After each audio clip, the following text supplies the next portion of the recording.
the third Trade for Peace Week. This is the final session of our week-long seminar. My name is Dimitri Bratinov. I work in the accessions division of the WTO. Together with my colleague Anna Varianic, who will moderate this session. We are stepping in fact, for Maiko Ishikawa, who is the director of accessions. There was an unforeseen development which prevented her from joining our panelists today. She sends her apologies. Just to recall, the first 3 days of this Trade for Peace Week discussed the integration and participation of fragile and conflict-affected states in the WTO. Sessions 4 and 5 have put the spotlight onto the accession of fragile and conflict states to the WTO. Yesterday's session, session 4, focused on Somalia, whose new government is keen to kickstart the accession process. The session discussed how WTO membership would help Somalia strengthen its domestic institutions and realize its economic potential, thus contributing to improved security and sustainable peace. This afternoon, we will focus on Comoros and Timor-Leste, two fragile and conflict-affected LDCs, which are currently the most advanced of all 24 ongoing WTO accessions. Both these countries have been affected by instability and conflict in the past. Currently, they're among the 10 FCS, that is to say, fragile and conflict-affected states, classified as such by the World Bank, according to its latest list. And while Comoros and Timor-Leste began their accession journeys at different times, 2008 for Comoros and 2016 for Timor-Leste, they have both converged, and in 2023, next year, they both target the completion of their respective accession negotiations. As fragile and conflict-affected states, they have both encountered numerous challenges along the way, but closing the last mile in an accession negotiation, like in any other negotiation, is of course the most difficult part.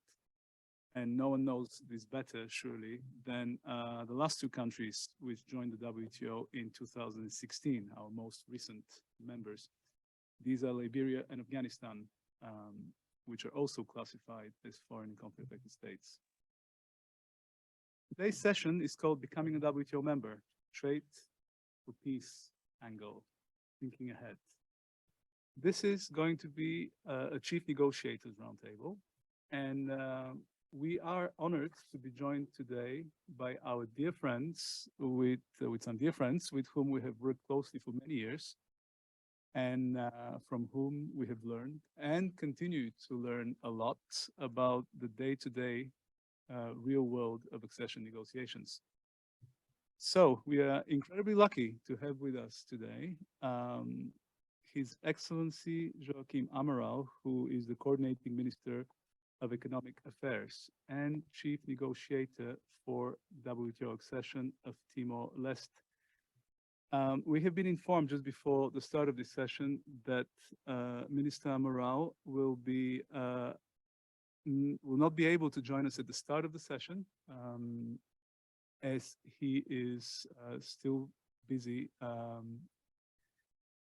with government business at the moment, and Mrs. Guida Araujo Monteiro will join us instead in this opening segment.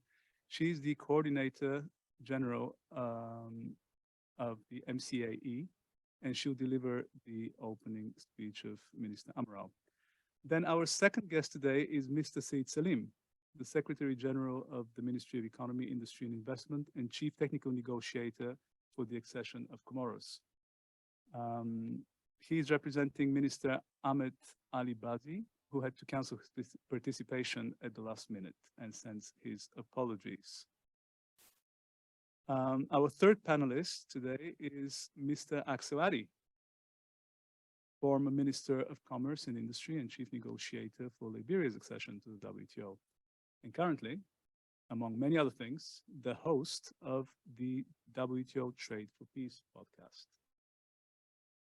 thank you, Axel, for joining us today. Our final panelist is Mr. Mozamil Shinwari, former Deputy Minister of Commerce and Industry and Chief Negotiator for Afghanistan's accession to the WTO. Thank you all once again for being here today with us, joining us from 4 different continents, as it happens. Special thanks for our friends from Timor-Leste connecting from Dili, where the clocks show 9:30 p.m., I believe, on a Friday night.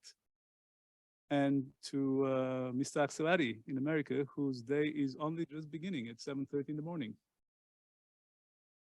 Before we give the floor to our panelists, let me quickly go over the format of the session. Anna and I will pose 2 sets of questions to our panelists. The first round will focus on the finalization of accession negotiations, as both Comoros and Timor-Leste are on the final straight. And then the second round of questions will focus on trade for peace. We believe that these exchanges may take up about 45 minutes. Then we will open the floor for questions and comments from the audience, both in the room and online. We will then conclude the session. Please note that this session is being recorded, like all the previous sessions of this Trade for Peace Week, and will be made available to the public. So with this, I turn to my colleague Anna, who would lead us to the first segment of questions and replies.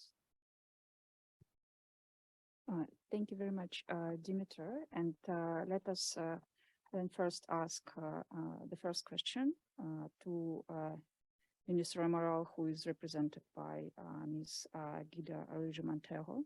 Guida, thank you again very much for connecting in our session to participate in this opening part. So the Working Party on the Accession of Timor-Leste was established in December 2016 and had its first meeting in October 2020. At the most recent meeting, which was the 4th meeting of the Working Party, held in September, the minister said, "We believe in the potential of trade as a driving force to promote economic growth and development, raise standards of living, and to further the goal of stability, peace, and good governance. We are eager to prove our readiness for WTO membership. We are fully determined to make all necessary effort to finalize our accession process by early next year."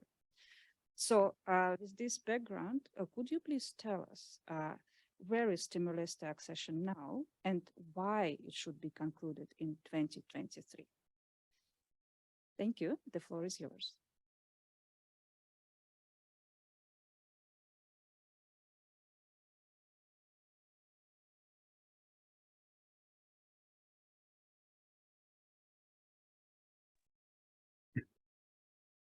Thank you, Anna.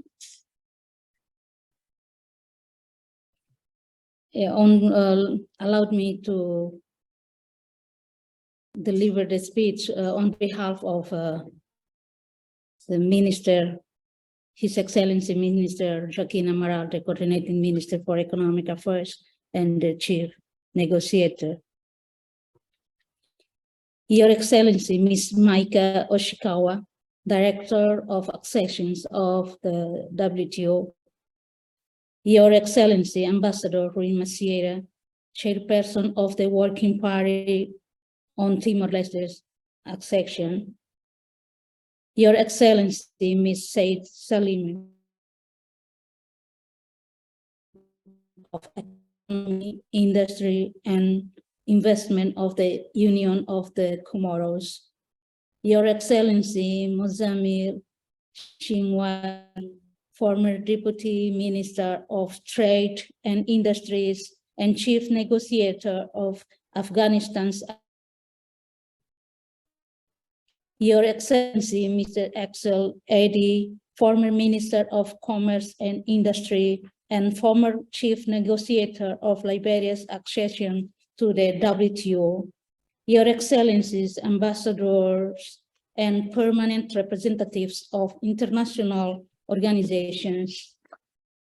Excellencies, ladies and gentlemen, good afternoon, Geneva, and good evening, Delhi.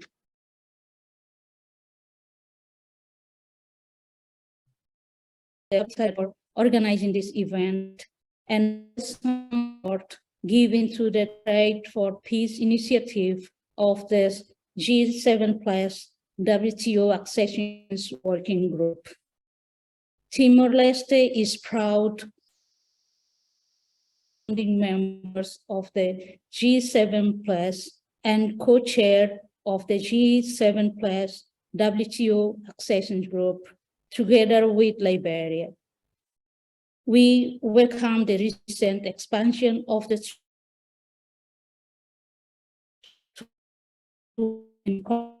affected states in the WTO. We are committed to continue boosting this initiative and keep on working for the established work program on trade for peace for FCS at the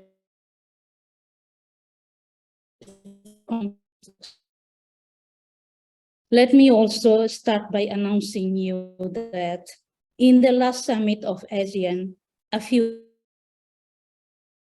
of the Asian countries have agreed to admit, in principle, Timor-Leste as the 11th member of ASEAN. An objective criteria-based roadmap is to be formalized for Timor-Leste's full membership, hopefully next year.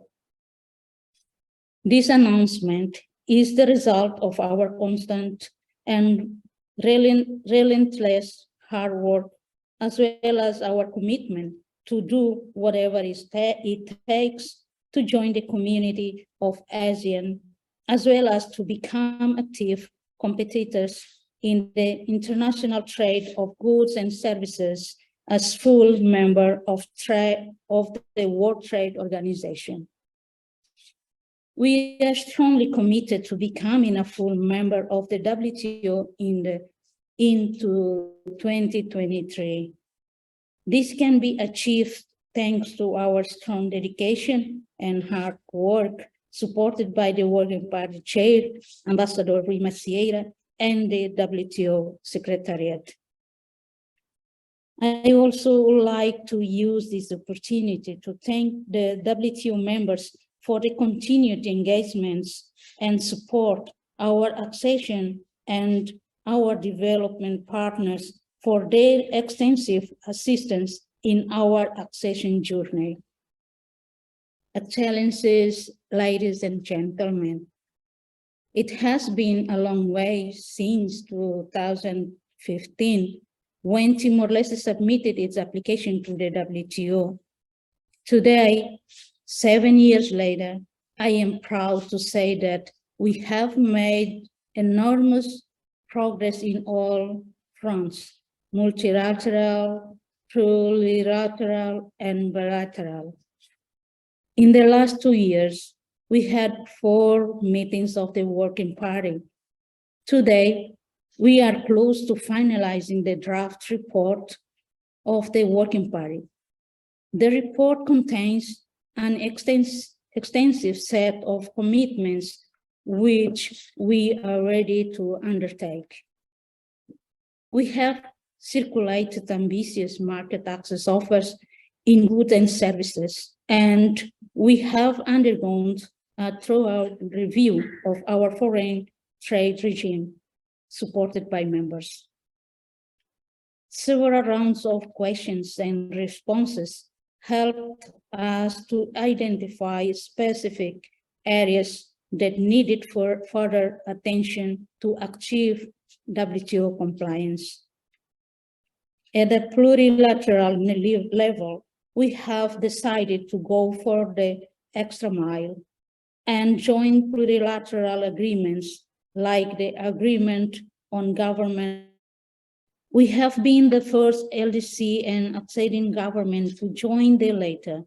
In addition, Timor-Leste has announced its commitments commitment to join the Information Technology Agreement and the IT Expansion Agreement, which will eliminate its tariffs on a number of IT products classified under the agreements. I'm also pleased to update you on the substantial progress achieved in our bilateral market access negotiations with members. We have closed bilateral market offers with Australia, New Zealand, Canada, and substantive negotiations with Japan and the European Union, with only minor issues still to be agreed upon. We aim to also finalize and sign bilateral market access agreements with Cambodia and Thailand before the end of the year. And we are working hard to be able to do the same with Indonesia and the Excellencies, ladies and gentlemen.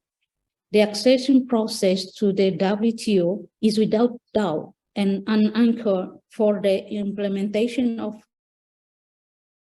and structural reforms necessary to achieve economic prosperity and lasting peace. Our response to the question, why the accession should be concluded in 2023, because we are ready for WTO membership. I trust that our case demonstrates how much you can achieve in a short period of time. During our accession process, we have managed to regulate unregulated sectors and to adapt others to comply with ASEAN and WTO guidelines. We are in the process of improving the capacities of our public institutions at both.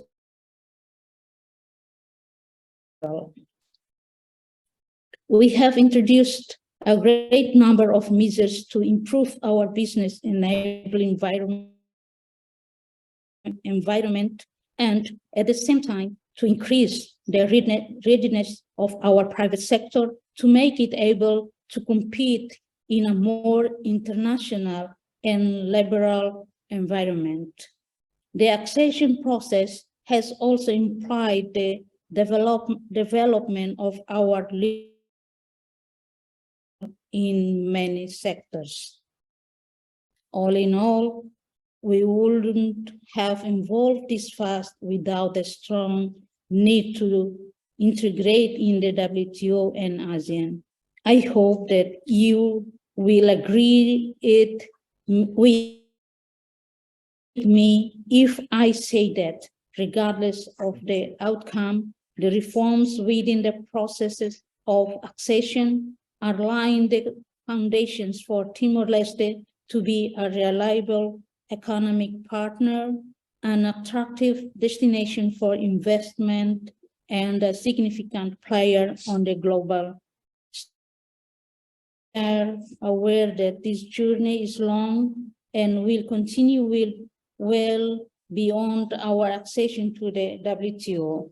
We are sure that as we continue down this path,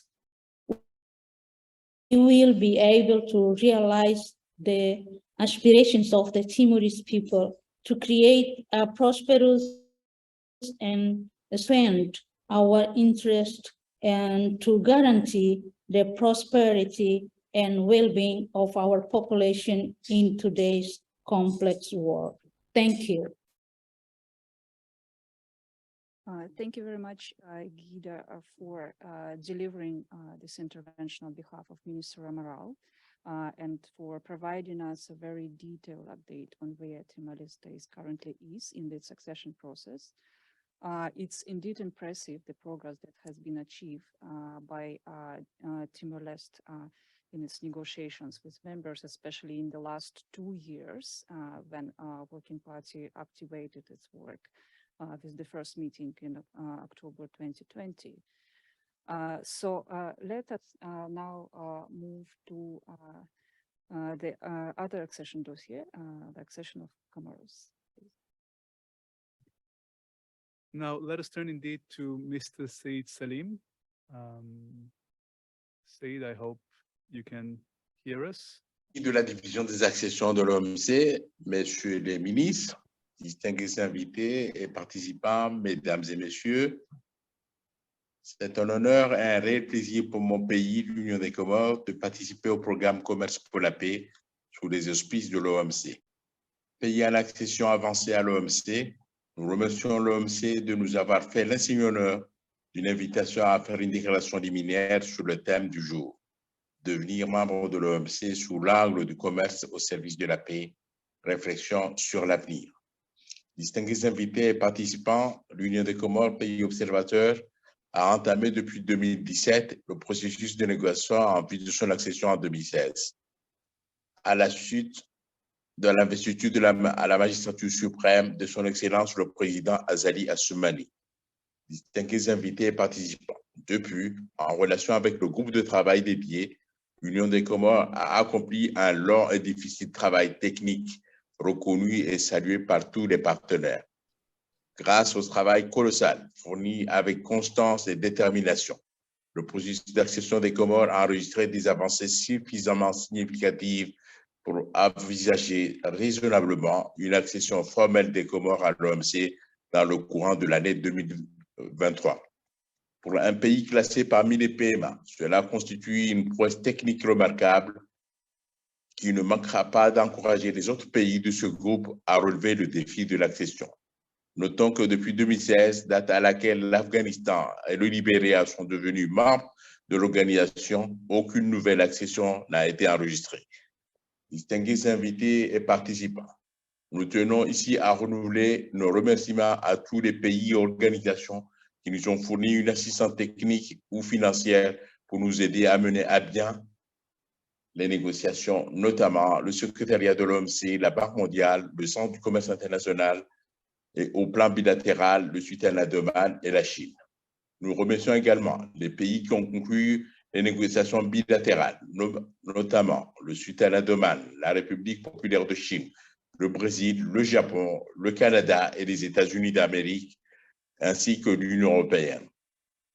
Nous nous félicitons de l'esprit constructif avec lequel se sont toujours déroulées nos négociations et espérons qu'il en sera de même à la 10e réunion du groupe de travail prévue au mois de janvier 2023, réunion qui, nous l'espérons, clôturera le cycle de nos négociations. C'est ici le lieu pour remercier le président du groupe de travail, son Excellence, M. Omar Sliber, ambassadeur du Royaume du Maroc auprès de l'Office des Nations Unies et des autres organisations internationales à Genève. Sa grande expérience, son engagement personnel et son dévouement nous ont grandement aidés à atteindre les excellents résultats que nous avons enregistrés.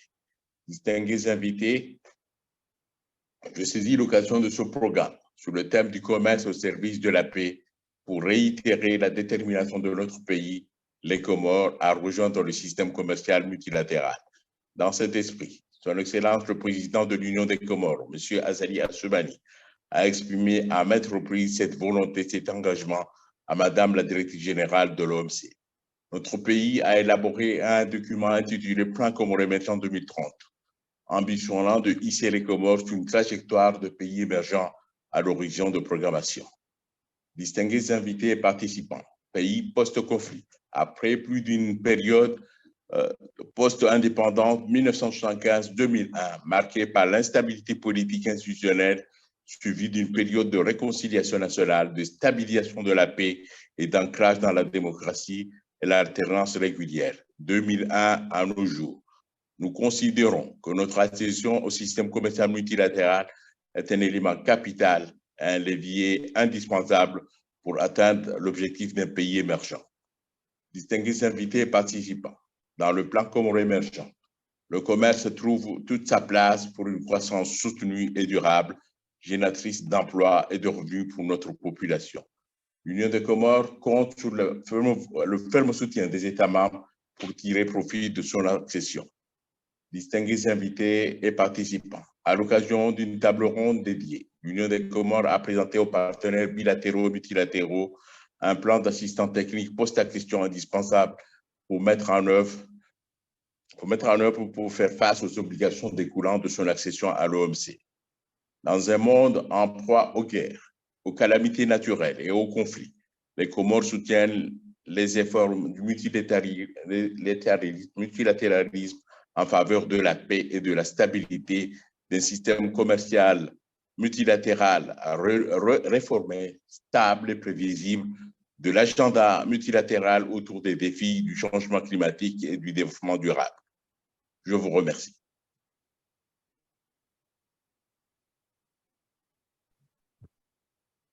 Thank you, Said. It was good to hear you recall how WTO accession is very much part and parcel of Comoros's development policy, and also the links that you made to the way in which WTO accession can foster stability. And this has been recognized by the Comorian government as you pursue the final stages of Comoros's accession process.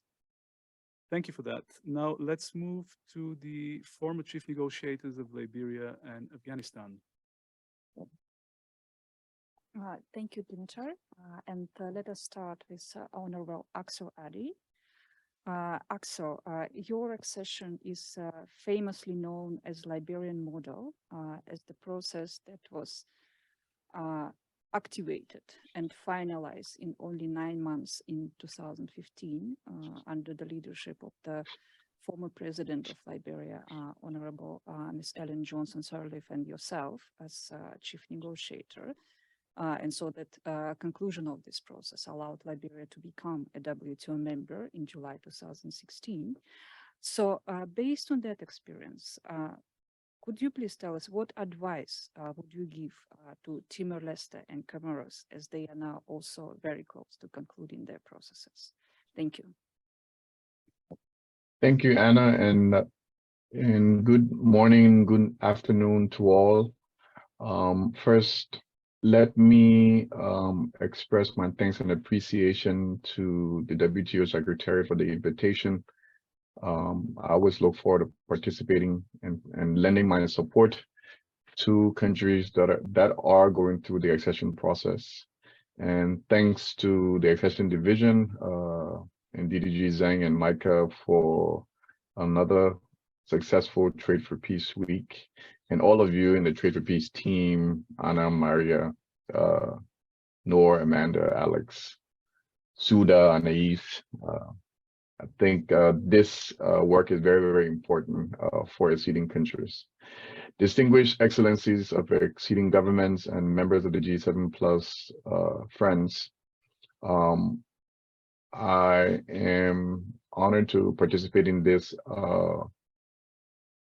this discussion to lend my support to the remarkable achievement of Timor-Leste and Comoros, and I want to say congratulations for your achievement.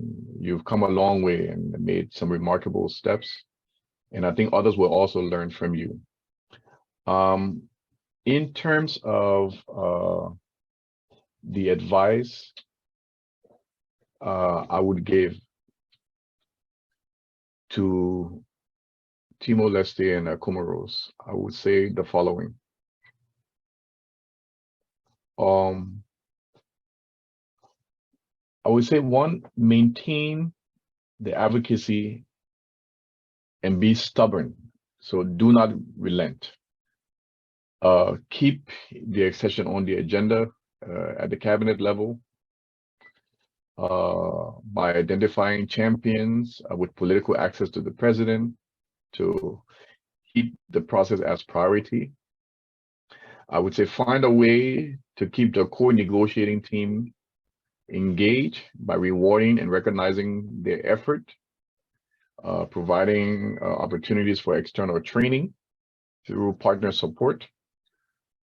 I would say continue to provide briefings to key allies in the process, key ministries, key ministers that are going to support the process, that are a part of the process. Second, I would say, as you go through the highs and lows, begin to think about a post-accession strategy. You will need some quick wins after the accession has happened. So start to map out those commitments and prioritize and rank them so that you know which ones will take higher priority over others and which one will be possible in the short, medium, and long term. You can also do this by beginning to solicit partner support in terms of capacity and technical support to begin to help you develop the post-accession strategy. And then I will encourage you to maintain the interagency coordination structures to assist in the post-accession plan development.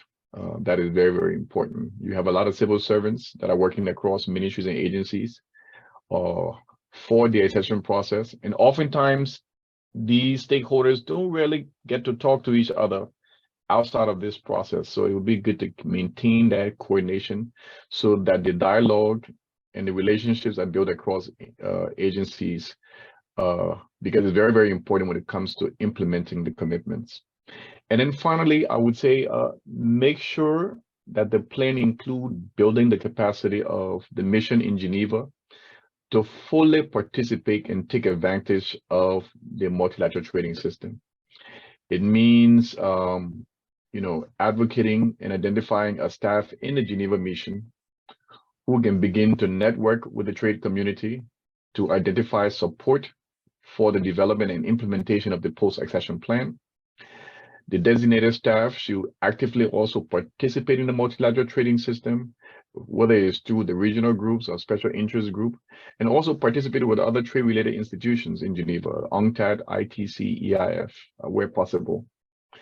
And then finally, that designated person should also be the principal person trained to coordinate the communications between capital and Geneva. As you move toward the final stages, that person becomes even more important because there's a lot of information, a lot of documents that has to be delivered to the Secretariat, that has to be sent back to capital to solicit responses. So you need somebody, if you don't already have this person, you need somebody who is trained to do this work.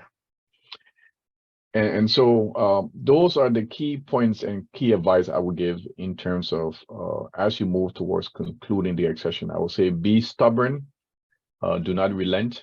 You're in the final stretch, and I know sometimes the pace is impacted by the political cycle, but it's important to maintain those civil servants that are working on the accession, that they are still engaged in the process, and they are moving and they are responding to the requests of the Secretariat to move the process along. Thank you. Thank you very much, Axel, for sharing your valuable advice as a former chief negotiator.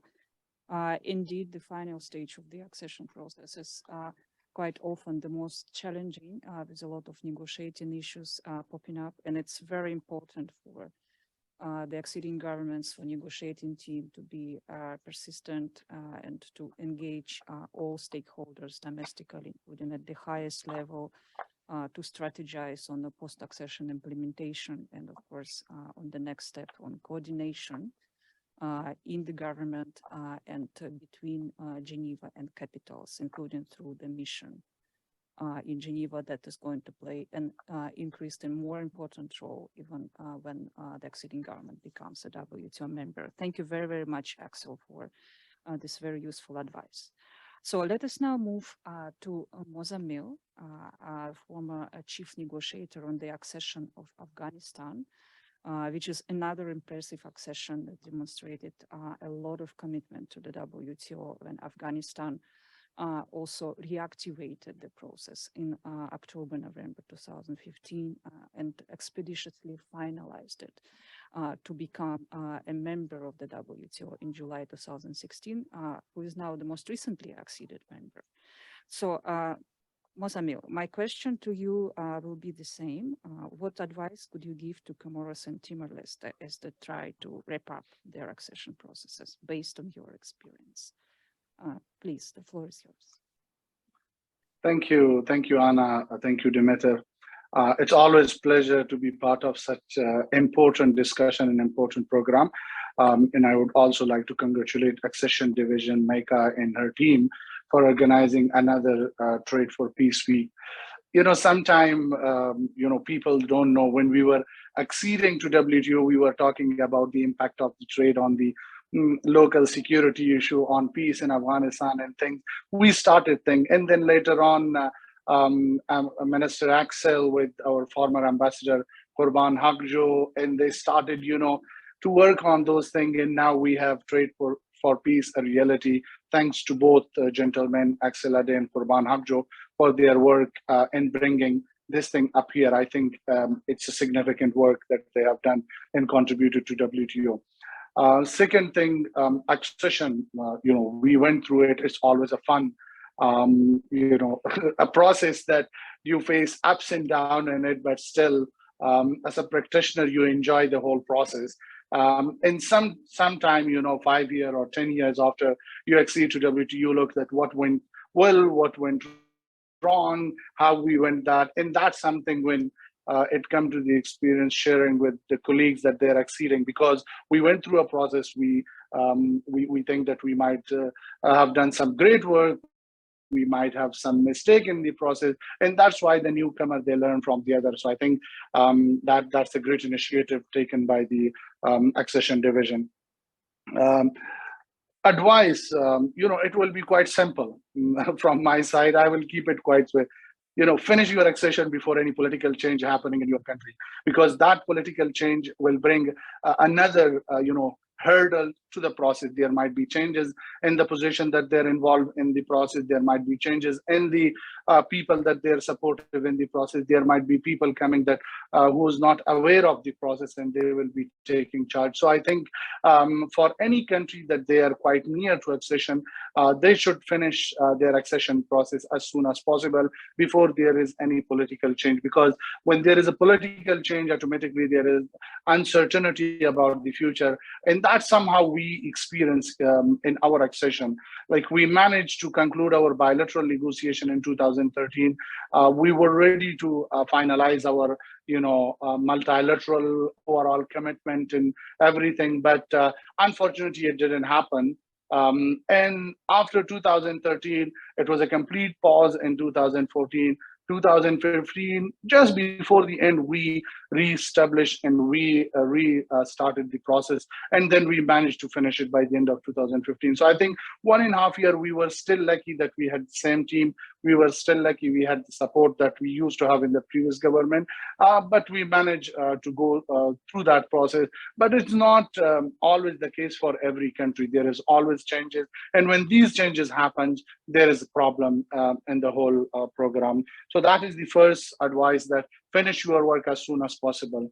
Second, for your bilateral negotiation, I think, we consider that it's all a technical work that you are doing, but it also needs a political work. And that's why, try to use your political work internally. When I come to your homework, I will focus on that. So finish your bilateral negotiation as soon as possible, and focus on finalizing your draft working party report. As a country, you should do homework on two fronts. One, internally, one is externally. Internally, you should work with your government, the people that they're supporting you in the government. They're sitting in the cabinet and their voice matters in the cabinet decision. You should work with them on a continuous basis. As Axel mentioned, that you keep them updated, inform the cabinet, talk to the president, have those regular meetings and work on that. You might have also those people that they're opposing the process inside your government. Try to work with them, try to decrease their number as as much as possible, because at the end of the day, their voices will matter. So talk with them, convince them, show them how you're working in supporting the process. With the parliament, that is the most important thing. You should work, you should keep your parliament involved, because they should understand the whole process. Otherwise, at the end of the day, when you go to your parliament for approval, they might create problem for you. So involve your economic committee, involve your finance committee, talk with the speaker of the parliament, with the head of the committees. If possible, bring you a speaker of the parliament or deputy speaker of the parliament or head of the economic committee to Geneva to your working party meeting. So at least they will know and they will understand what's going on. Private sector, which is quite important, work with the private sector. In our case, I think we were the only country that we brought the private sector, sit on the table and negotiate, beside us with the other countries. And that's why we did it, because we wanted the support of the private sector, and we were getting membership for the private sector because they're the people that they will be implementing it later on. Civil society is quite important. Talk with the media, talk with the civil society organization internally inside your country. Make the people aware of what you are doing. It shouldn't be a surprise for the people that at the end of the day, parliamentarians stand up and say, oh, they committed to this thing and nobody know, and people will start reacting to that. So inform the people, communicate with the people, sit on the TV shows, explain to them. And the last thing about your internal homework is talk to the embassies of other country in your country, especially they are negotiating with you. Work with them, go and sit with their economic committee, the economic counselor, with the ambassador, deputy ambassador, get their political support, because most of the time when you receive the political support, there is more easiness in the negotiation will come in Geneva, because that is somehow linked with each other. And they said, okay, this country, this is a country we are supporting, we are working with them, so we should provide them that political support. So automatically, political support will make your process in a bilateral negotiation quite easy. On the externally or outside, you need to do your homework. First, with the WTO, it's quite important. In WTO, when I talk about WTO at this stage, there are two main division that you should work with it. One is the training institute, that they should work with you, whatever capacity you need, whatever people you need to try to talk to them, and send your people as much. Enforce your people to get the online training of the WTO Institute, because they're quite helpful. That will help you and build the capacity. Second, accession division. Accession division is the gateway for you.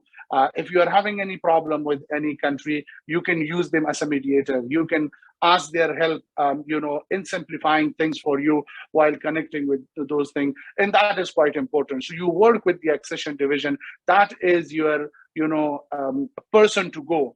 You should have the WhatsApp number of the people that they're working directly with you and communicate with them directly. Your working party chair is quite important for both countries. Communicate with them, use his influence in a bilateral and finalizing the bilateral negotiation. I think that is quite important.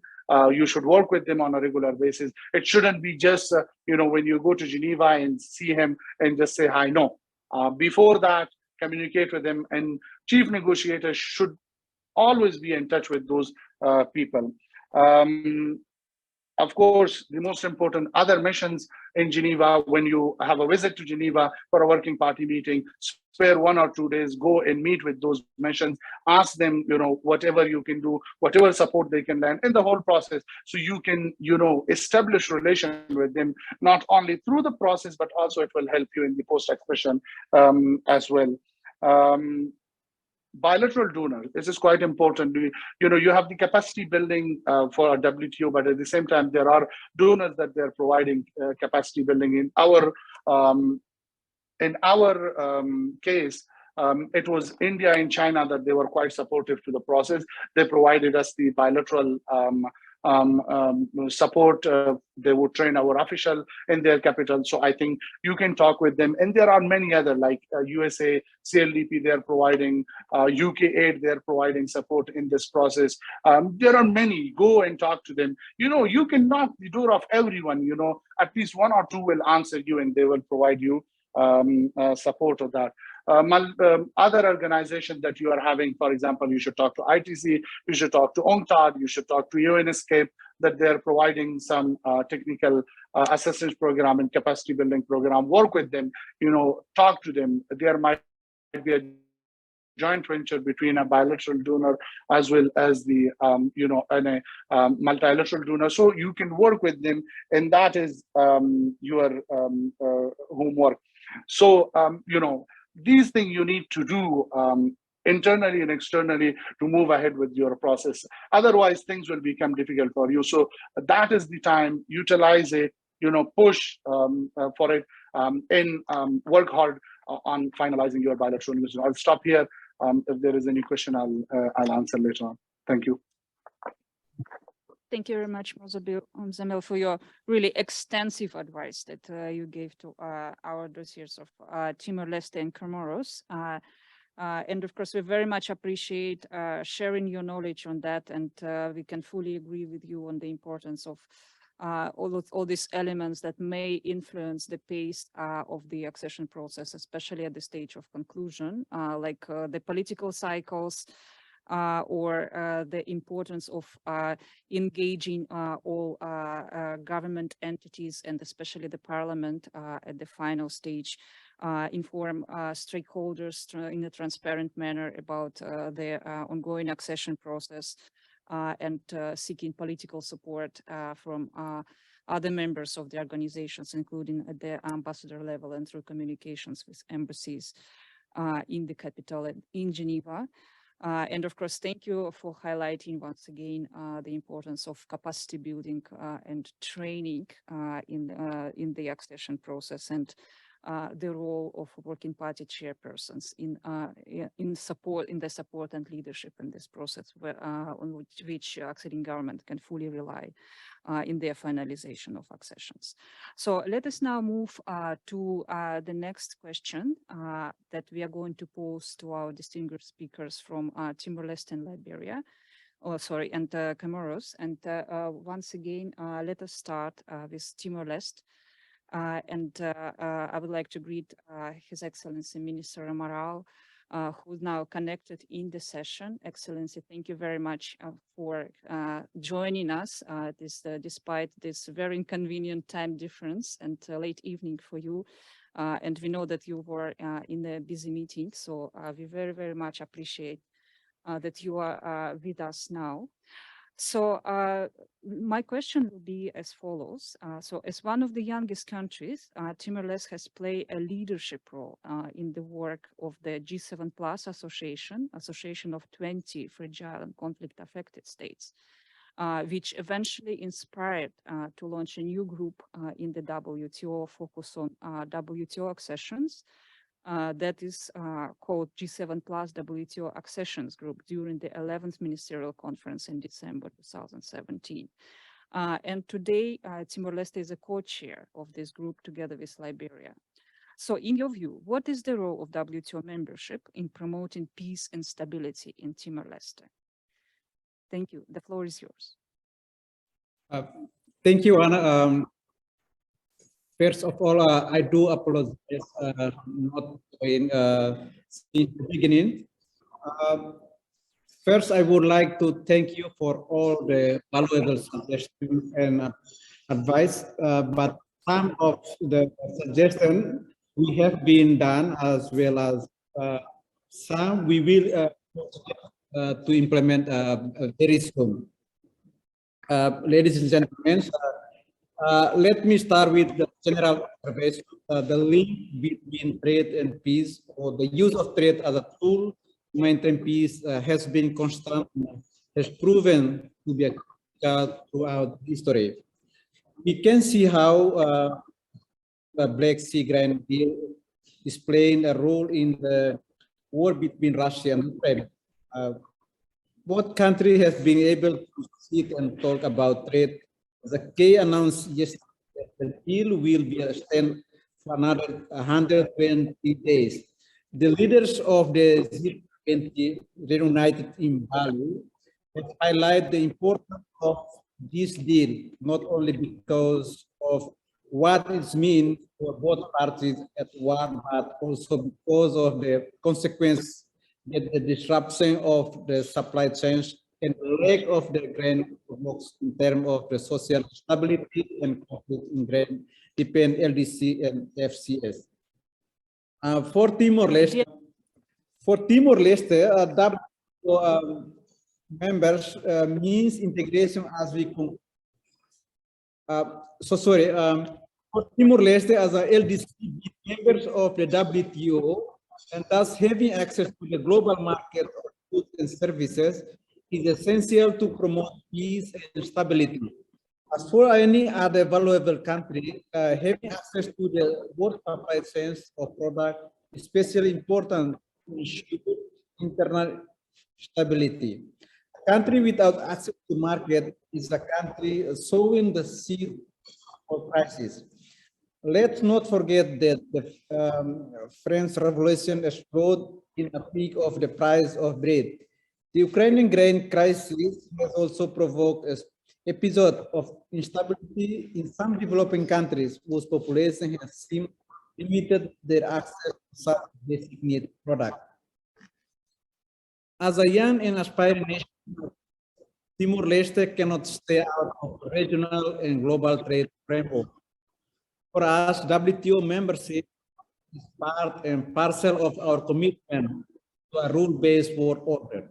By suggesting ourselves to the rule of the WTO, we rebrand and restructure our economy, aiming to achieve faster development and growth, to become an attractive market and to signal to the world that we are ready for cooperation and partnership, adding our voice to the WTO choice.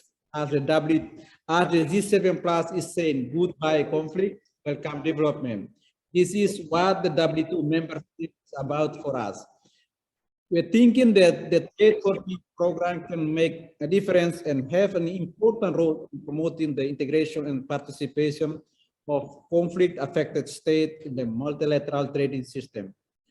The implementation of initiatives within the program, fighting against inequality with well-functioning chains and addressing fragility and conflict by promoting economic integration and growth, will definitely make a change for fragile and conflicted states.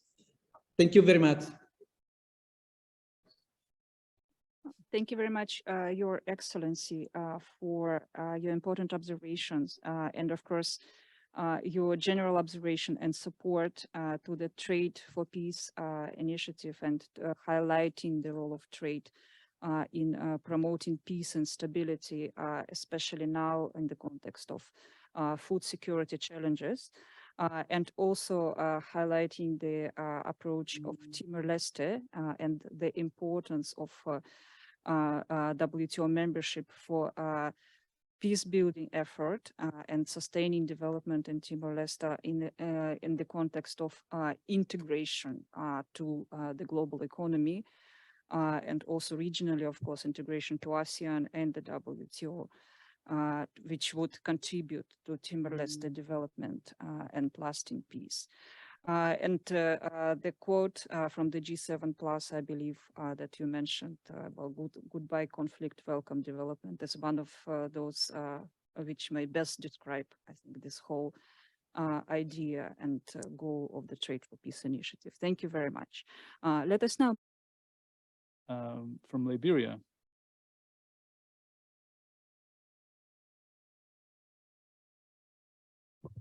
Thanks, Dimitar. Let us move to turn to Axel. And Axel, I will pose a question to you as former chief negotiator.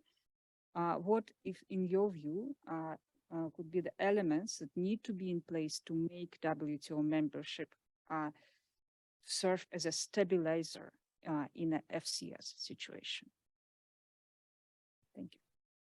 Thank you, Anna, for the question. That is quite a loaded question. And really, to attempt to respond to it, one would have to dissect the nature of fragility in fragile and conflict affected states in developing countries. I do not believe we have enough time to do that. But I can highlight a few points.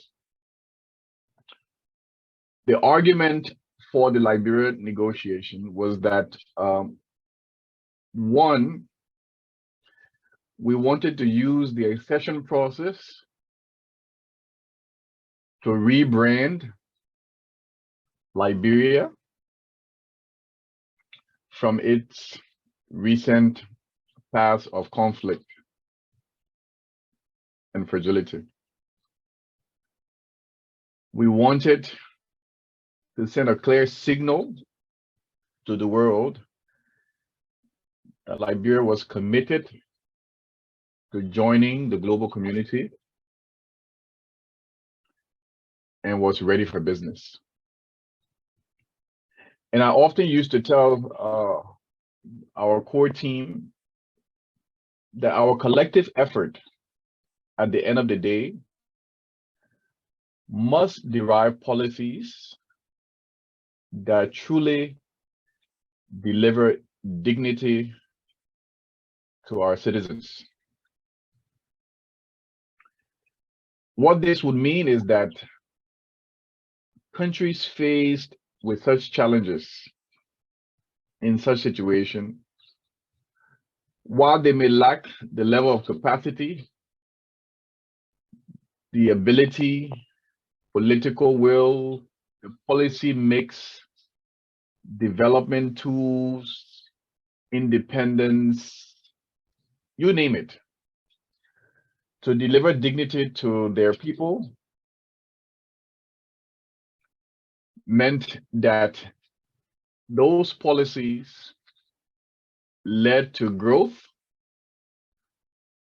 that was inclusive, that delivered shared prosperity to the citizens, where over time, citizens will embrace, protect the opportunity costs for that quality of trade in a peaceful environment. That can only happen through a strong partnership. Government has a role to play. Its partners in the private sector and development partners have a role to play to ensure that quality trade happens.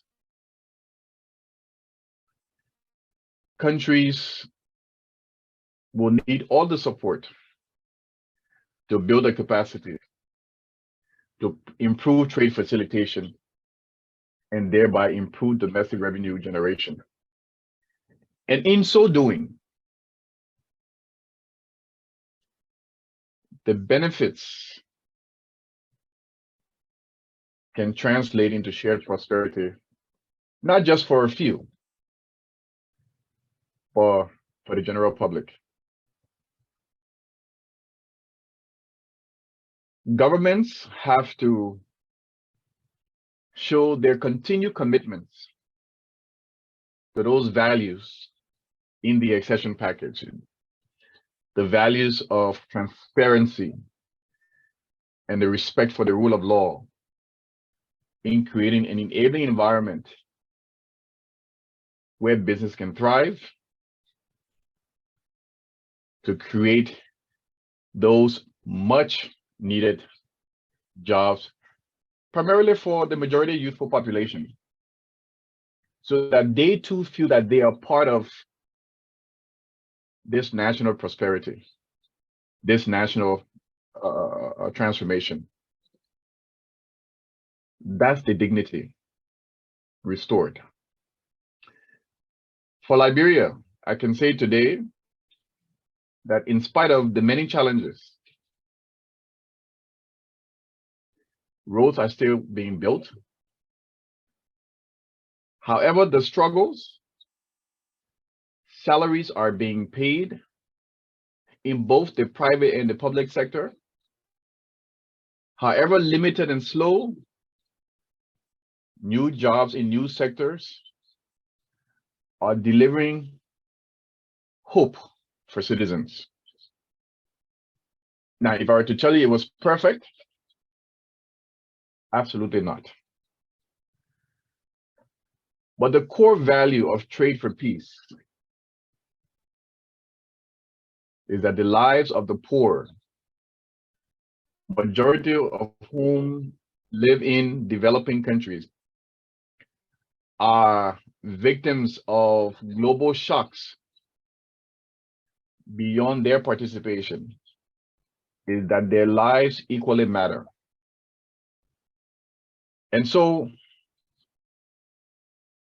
the WTO process is a process that is meant for the acceding government and not for the WTO. It is a process that is meant for the acceding government and not the development partners. It is a process of reforms that is quite difficult. And as DG Okonjo-Iweala stated when she was finance minister in her book, Reforming the Unreformable, that although, and I quote, many economic textbooks devote pages to theoretical aspects of reform, there are no guidebooks, manuals, or toolkits on the process of designing and implementing a reform program. It's just not available because each country is unique with its own set of peculiar circumstances that keeps it in a state of fragility. But I often told our team that all of our collective efforts, however big or small, was to some way, somehow contribute to delivering dignity to our people, many of whom is simply the luck of the draw for the location of their birth. And so the accession process forces countries to look within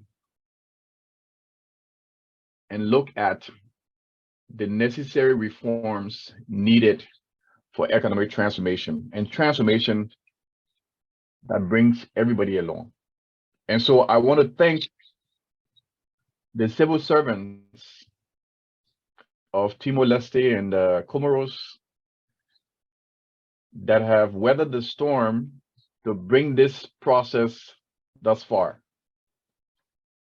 That their efforts, while sometimes may seem a thankless job, is going to translate into benefits for their children and their children's children. And I do believe these accessions will be done, they will be concluded. Remember, Liberia concluded an accession process while dealing with the challenge and the shock and trauma of Ebola and the economic shock that came with. And so if Liberia can do it, I do believe that these countries can do it. And the message I often say to people who argue, I say, well, trade does not really facilitate peace. Peace facilitates trade. Is it the chicken or the egg or the egg or the chicken? I often remind people that over 1 billion people still live in fragile and conflict circumstances in developing countries, in landlocked countries, in states facing the wrath of climate change, whose only draw is the draw of the luck of being born in areas of vulnerability. And so it's the government's responsibility to make sure that the reforms that are put in place attract the right kind of partners, the right kind of investors that deliver the right kind of innovations and investments that create the right quality and sustainable employment that allows citizens to live in dignity. And so I think that's where the peace comes. That's where trade can be an enhancer, can contribute substantially to fostering peace. If you think about the remarkable achievement of the DG and our team with the decision on the supply of grain from Ukraine, you know, the Russia-Ukraine war is the ultimate exception to trade facilitating peace through our history, and how multilateralism has maintained peace and graduated many people out of poverty is an exception. Let's not forget, there are still over 1 billion people living in poverty, facing challenges beyond their capacity. And so I believe countries aspiring to join this club will find it most useful if they become true owners and drivers of those reforms, not for the sake of being a part of the club or appealing to donors, but that those reforms create the environment that facilitate the quality of trade that deliver dignity to its citizens.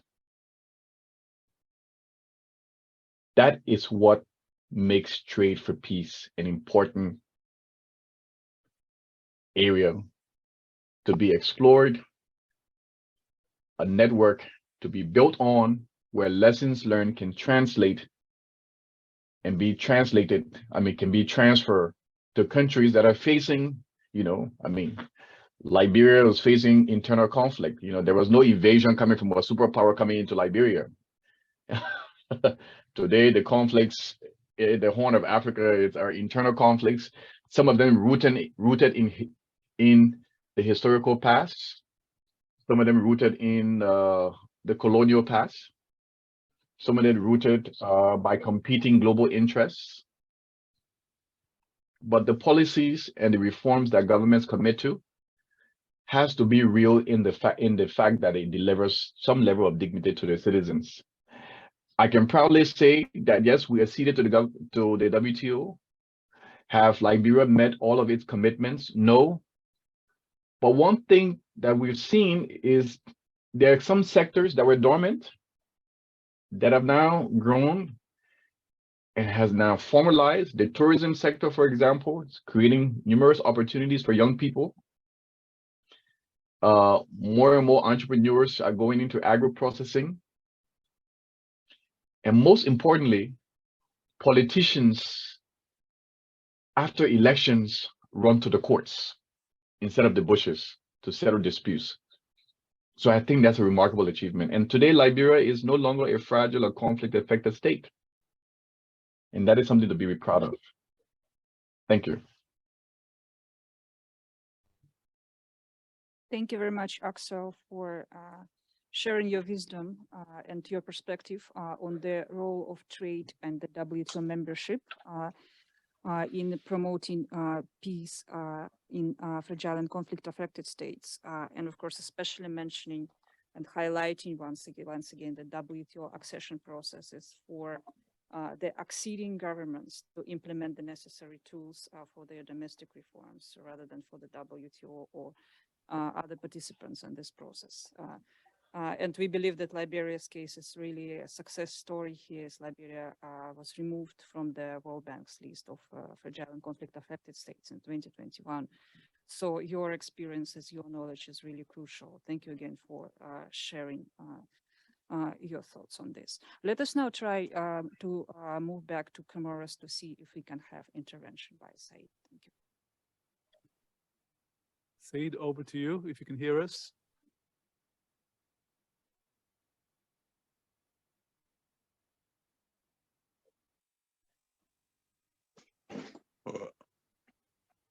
Allô, je peux intervenir? Oui, Oui, Said. je souhaite intervenir sur la question, effectivement, de la contribution, effectivement, de l'OMC, donc à résoudre les conflits, à conforter la paix. Pour le cas des Comores, notre objectif, nous avons consacré l'adhésion des Comores à l'OMC comme étant un levier, effectivement, pour une croissance soutenue. Nous entendons faire, effectivement, de ce levier, en l'inscrivant comme socle également dans le plan de développement des Comores, d'en faire une source de croissance pour que les populations, les acteurs économiques puissent effectivement tirer meilleur profit du commerce pour atténuer davantage les sources de conflits et se consacrer à des activités économiques génératrices de revenus. Je lisais un document de thèse de doctorat tout à l'heure où il a été démontré effectivement pour le cas des femmes, la très forte présence des femmes dans le commerce, c'est 41%, alors qu'ils sont moins de 2% dans l'industrie. C'est la preuve que le commerce, dans le cadre effectivement d'une dynamique d'insertion dans l'économie mondiale, dans les arrangements régionaux comme la zone de libre-échange continentale, et nous le promouvons déjà à l'échelle des Comores à travers des ateliers et l'activité de ratification de l'accord de zone de libre-échange, des opportunités, autant que des défis, il est vrai, mais il y a des immenses opportunités en termes d'intégration économique, que ce soit dans le cadre de la zone de libre-échange continentale ou dans le cadre du COMESA ou d'autres arrangements régionaux pour que notre population, tant aussi bien les femmes que les hommes, puissent tirer un meilleur parti de ces arrangements pour effectivement accéder à des marchés, moyennant la satisfaction, bien sûr, des exigences en termes d'accès au marché. Ce sont les efforts auxquels nous nous concentrons aujourd'hui pour que effectivement, ces opportunités, moyennant effectivement l'apport de solutions en termes d'accès au marché, puissent être profitables pour les populations et qu'ils se consacrent davantage à des activités économiques et de revenus et à moins de conflits interpersonnels ou régionaux ou de quelque nature que ce soit. Et je tiens ici à saluer d'ailleurs le travail du FNUAP qui investit beaucoup dans la paix et utilise beaucoup le levier des femmes pour que les femmes puissent contribuer effectivement à la paix civile et à la stabilité sociale.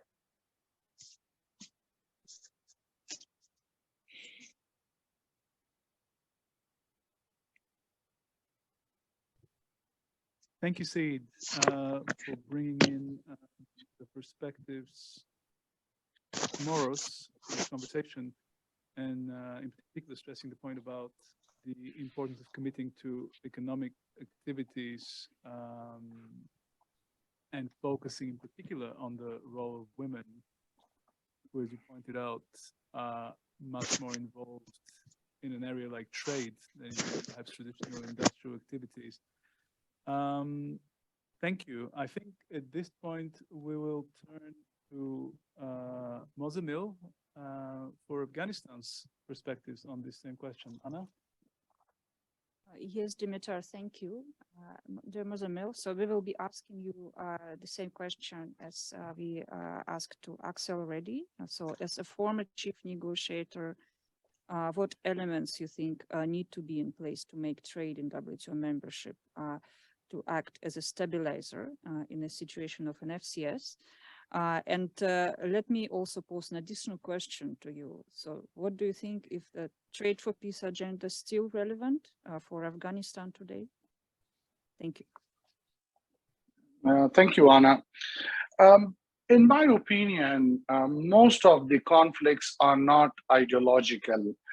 We do have conflicts in certain area, in certain provinces that they're ideological, but that is quite less the number. Majority of the conflicts, they are economical, or there is something economic behind that.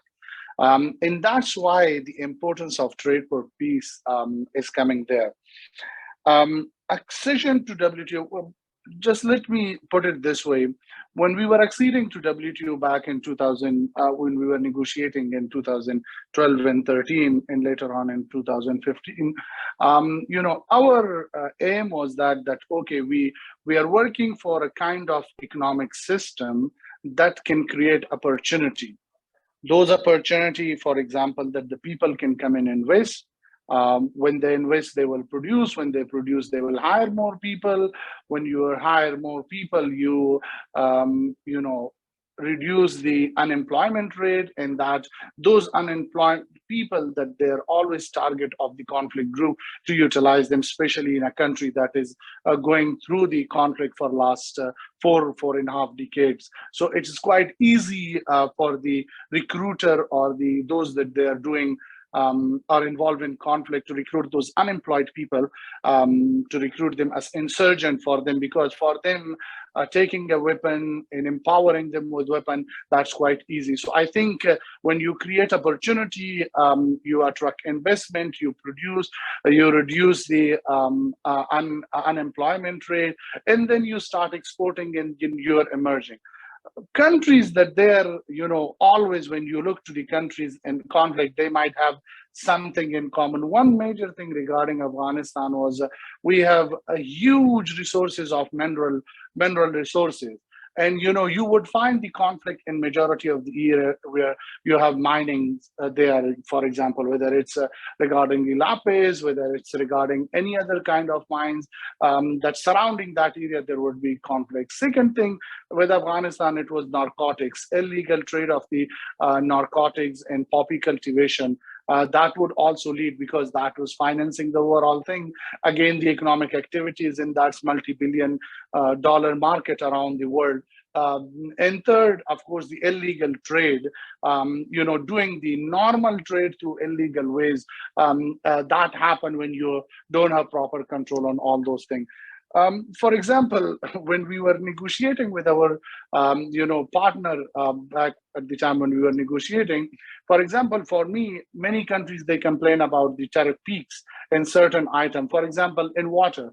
So I told them, water, of course, yes, economically, it has its impact. Nobody could compete in all those things, but water is employing around, majority of, our production sector. And if I reduce the tariff on that, then I won't be able to compete with Pakistani and Iranian water, so that I will lose that industry, and the people, they will get unemployed. When they get unemployed, they would go to, they would be easily attracted towards insurgency. So I would rather put the social impact of a thing and not a pure economic. And that's why one of the advice to the negotiator that they're acceding to WTO, in their negotiation, they should link the reality of their country. I'm not saying that it's just a kind of, a way of negotiating. Yes, there's a way of negotiation, but that is the reality of your country. Smaller sector, you have hardly 10 to 15 items that you are self-sufficient, being an LDC, and you're creating jobs opportunity there. So if you create competition for those things, automatically you lose those sectors. And once you lose that, automatically, that would lead to the insurgencies, or make it easily recruitable for the insurgent to spread the conflict. So that's why bringing a social impact of any economic decision is quite important. And that's why when you link the social impact to the overall economic decision, so automatically you are maintaining that the role of the economy, the role of the trade, the role of production is so huge that you cannot segregate it and you cannot deny it.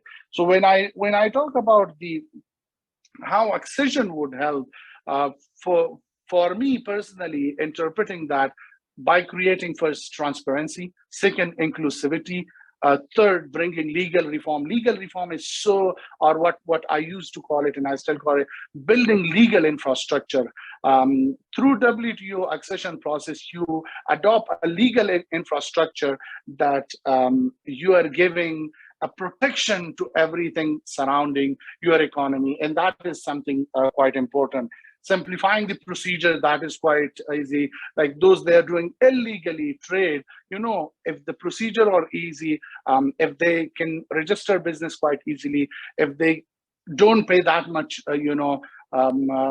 bribes while processing their goods. So they will not take the risk for illegally exporting or importing goods. So they would go to normal. Simplifying the procedures that help a lot, especially in a smaller industries when you have, for example, or when you have rural industries and all those things. So reforming them, bringing them in a formal economy, making them formal. So I think you have to simplify procedures for them, and you have to create environment for them, and you have to provide them support that they could grow in such environment. So when you do those things, it will help. At the same time, for example, if you talk about the investment, if the major investors started coming in your mining sector, they do investing in your oil and gas reserve, they do all those things. So automatically, the contribution of those investments to the local people, the people that they're living nearby that mining sector, the social impact of that project on those things, it's quite important. And that's why, when you regulate things, when you work on those things, you provide a certain amount of support to that community. So I think overall, talking towards that, we can link it with each and every aspect of the work that we are doing it internally in the country. So that's why it's quite important. So by acceding towards WTO, as Axel rightly mentioned, do the internal reform, do the legislative reform, do the simplification of the procedure, work on several things that could help you later on emerge as a country, whether there is a support of donor, whether there is no support of donor, but through the accession process, do the work that could produce a positive impact in the future, whether it's a women in the economy, whether they are women-run businesses, whether they are minority or small businesses that you get, whether it's the medium businesses or large businesses. So all those things. I would stop by giving one example. I used to give it at that time when we negotiated with the some of the countries that they were a bit reluctant and tough in accepting our position. So for example, if one company could produce directly and indirectly 3,000 jobs, so if I have it, for example, in 10 provinces, that automatically create 30,000 jobs. So 30,000 jobs, that's mean 30,000 family. So you are protecting 30,000 family. You are protecting them from insurgency, from conflict. So if they can easily find that job, so they will not go to something which is harmful for their family and themselves. So automatically that will contribute towards peace and bringing peace. Now the current situation, the last question, that it does still matter. Yes. Taliban, even a government right now, not recognized by any country. The interesting thing is that for the first time, we have the highest export in our history for last 21 or 22 years. They have more than 1.4 billion export. So they're not getting support from international community directly to their government. They're not getting anything. They're generating revenue from their own revenue that they're having from custom revenue and taxes. But at the same time, they're exporting mineral, and they exported majority of mineral. They brought, they focus on the work on the mineral for exporting coal to Pakistan, exporting, chromite and different types of minerals. Laws existed, which we did under WTO.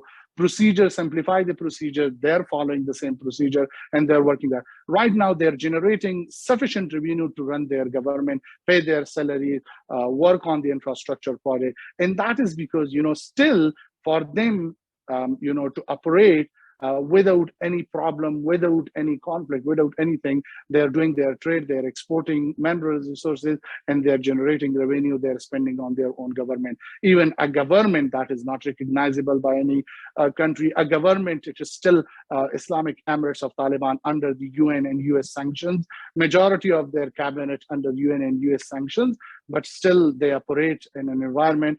And with that support that they're getting from their trade, they kept peace inside Afghanistan, and hardly you find any, fighting or any resistance against them. But majority of the country is under rule because of the support of that trade that they're doing. I'll stop here. If there is any question, I'll be happy to answer.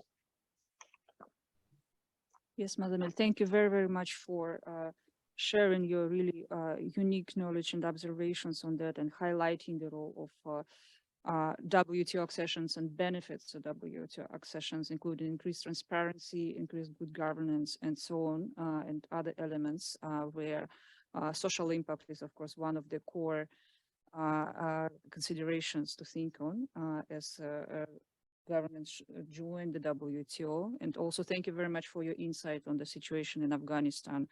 And I think we all hope that Afghanistan regains its chance for peace as early as possible, goes through this difficult period, and it develops and prosper. Thank you very, very much for this.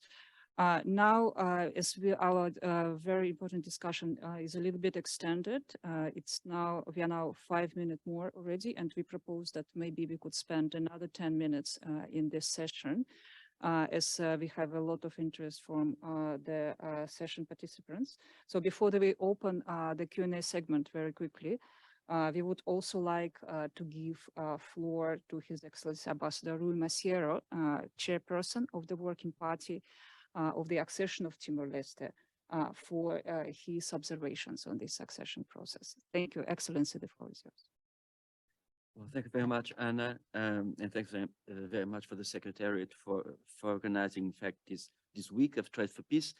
I think that one of my predecessors spoke about the chicken and egg. I think what we can safely say is that often societies, when they are in conflict or facing war, they turn inwards, they close themselves, and trade can help them open up.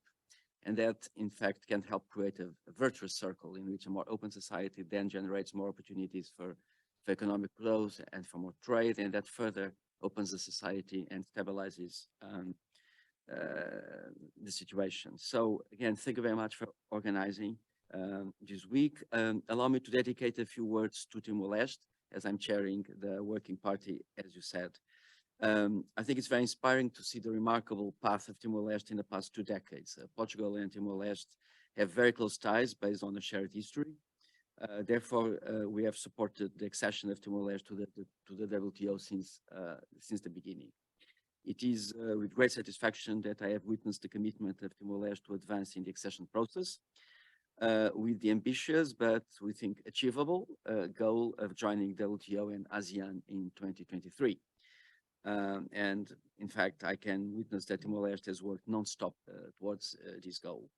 Like Minister Amaral mentioned, there are several bilateral market access negotiations that have been concluded that in fact reinforces the connections of Timor-Leste with its neighbors and with its trading partners. Other negotiations are very close to the final stage. I would like to highlight also that Timor-Leste has proven its commitment to the rules-based multilateral system by deciding to join the Joint Initiative on Services Domestic Regulation, being the first LDC and the first acceding government to do so. And I think this creates a really good example for future accessions. This is only possible to the strong political will expressed by Timor-Leste government and society in general. In July, I visited Dili, and I could witness this commitment from the president to the parliament, to the government, to civil society and the private sector. So that was very encouraging also.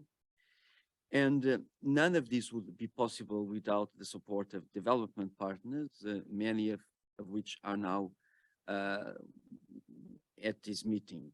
I really like to praise their support, especially the technical assistance that has been provided to different ministries and their commitment to continue to do so in the post-accession moment of Timor-Leste. We are now expecting the conclusion of the remaining bilateral negotiations and the approval of relevant legislation by Timor-Leste so that we can take this process to the finish line. Let me end by thanking the Secretariat again and WTO members for their engagement, and by highlighting that having Timor-Leste as a member of the WTO family would bring a real benefit to the trading system, especially having a valuable voice to the LDC community. Thank you very much. Thank you very much, Excellency, for your assessment and confirmation on the state of play in Timor-Leste's accession, and of course for your leadership and support, which is extremely appreciated by the government of Timor-Leste, as was mentioned in their statement. So let us now move to the next question, the segment on the Q&A. Thank you very much. Thank you, Anna. And I know we've promised to go for the Q&A, but at the same time, we are now 10 minutes past our allotted time, and this is all the time that I believe we managed to buy as additional time from our interpreters who've been very patient with us. So I think, although there are a number of questions in the Q&A box, we'll have to give those a miss, unfortunately. I see there is a question in the room. Okay, let's please, for the interpreters, the next couple of minutes. Yes, the representative of Comoros, Ahmed. Merci beaucoup. Bon, je m'excuse de quelques secondes car pour les interprètes. Veuillez nous excuser.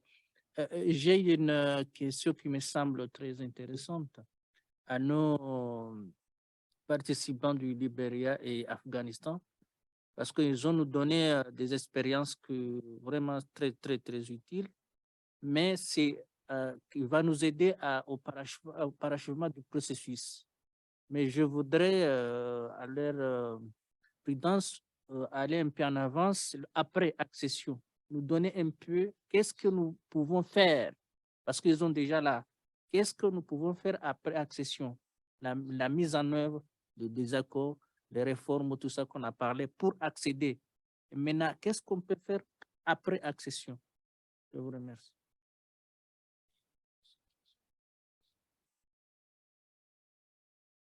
Thank you, Ahmed. So this is a question to Axel and to Mozamil. Axel, perhaps I'll give you the floor first. Well, thanks for the question. I think one of the things that Liberia did was to develop a post-accession plan. So that answers your question. And the Liberia post-accession plan basically mapped out, was a roadmap in terms of activities we could undertake to respond to some of the commitments in the accession package. So with that, the government, even the new government, is implementing different components of the accession plan. The passage of the new customs code, the intellectual property law that is now being implemented with the new institution. There are a number of initiatives, a lot of the work around the tourism sector, for example. So a lot of the commitments that we translated into the post-accession package, post-accession strategy is what we'll continue to implement and what is being implemented by the current administration who took office in 2018. Thank you. Mozamil?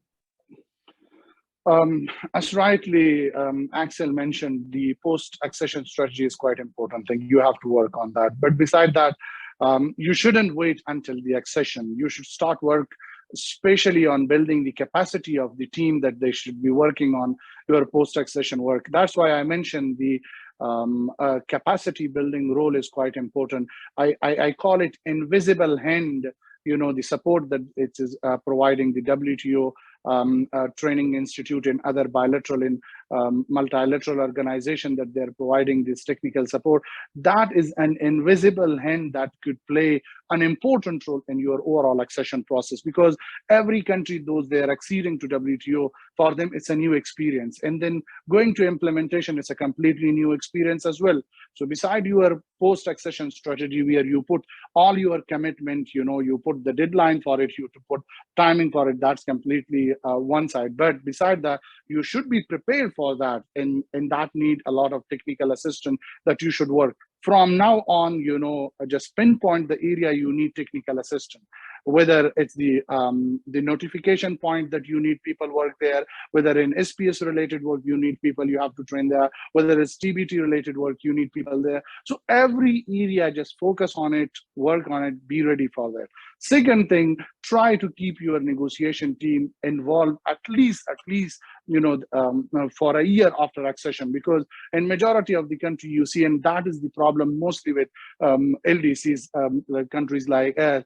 Once we exceed, that become quite a luxury position or important position. And then instead of the, relevant people or, technically strong people, favorites come to those positions. No, you need the technical people that they spend time in the accession. So at least 1 to 2 years that they should continue that work for the post-accession. So that would be the time that you would achieve the result that you expected from the accession process. Otherwise, you will become a member and then the story will finish. You won't be the darling of the donor. You won't be the darling of the member. You will be just a member. Nobody would care that much about it. It's you as a country that you should do your own work.